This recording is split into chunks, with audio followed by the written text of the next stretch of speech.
Chaque jour est un miracle. Votre chronique par Foumilayo Mohamed d'Orego.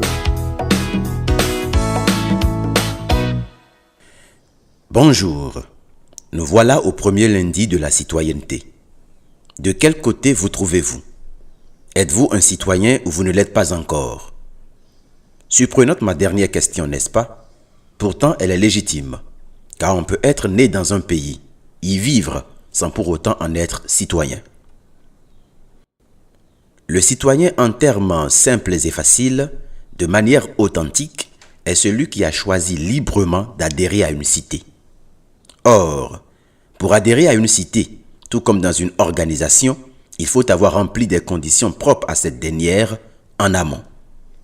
Aussi longtemps que vous n'avez pas rempli ces conditions, vous ne pouvez pas vous considérer comme membre, encore moins prétendre jouir des avantages des droits qui sont réservés aux membres, aussi petits soient-ils. Par exemple, dans les églises, il est dit que nous sommes tous des enfants de Dieu. Mais pour devenir citoyen du royaume de Dieu, chacun doit prêter allégeance publiquement et librement pour se conformer aux normes de ce royaume. On peut être né dans une famille croyante, animé par une pieuse adoration, avoir pour père un pasteur.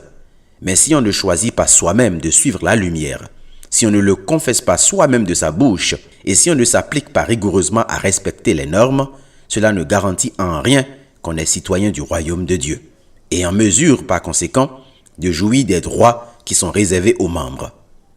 C'est à peu près la même chose dans le cas de la cité ou du pays, car les hommes n'ont fait que copier le système invisible et spirituel. Beaucoup confondent la nationalité et la citoyenneté. Ce n'est pas parce que vous êtes né dans un pays que vous êtes d'office citoyen de ce pays.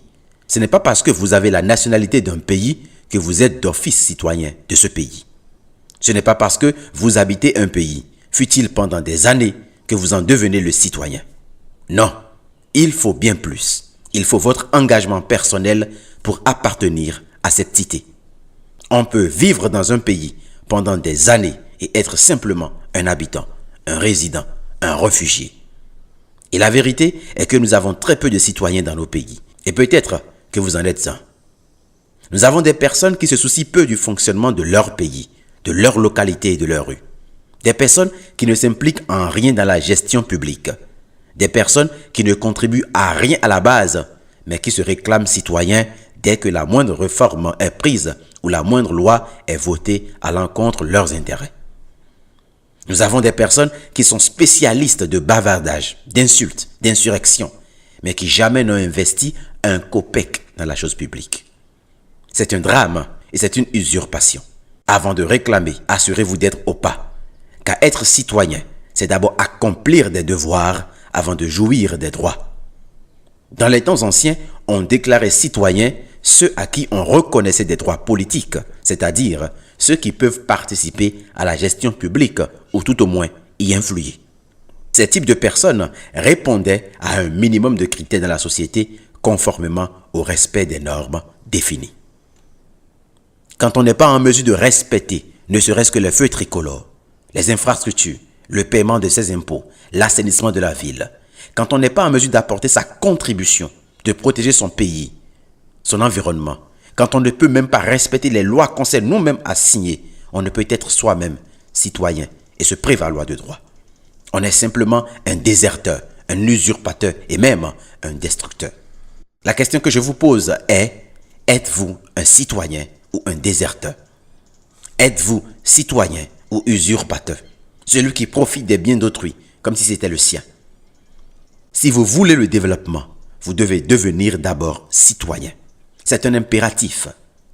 À partir d'aujourd'hui, commencez par vous intéresser à votre pays, à respecter le minimum de conditions. Commencez déjà par respecter votre pays en ne violant plus l'espace public, en ne salissant plus les infrastructures, en gardant votre pays propre, en respectant les feux tricolores, en vous acquittant de vos impôts. Car seul celui qui a appris à respecter la petite loi peut respecter la grande loi au sommet. Si donc ce que vous voyez aujourd'hui ne vous plaît pas, sachez qu'hier, ceux qui sont là actuellement ont très peu respecté les petites lois. Vous voulez le changement, alors commencez par respecter les petites choses pour faire la différence dans les grandes. Au travail donc, que Dieu vous bénisse où que vous soyez et qu'il bénisse mon pays, le Bénin. Merci de contacter le numéro +229 66 92 09 09 pour participer au groupe restreint de discussion ou pour rejoindre la liste de diffusion.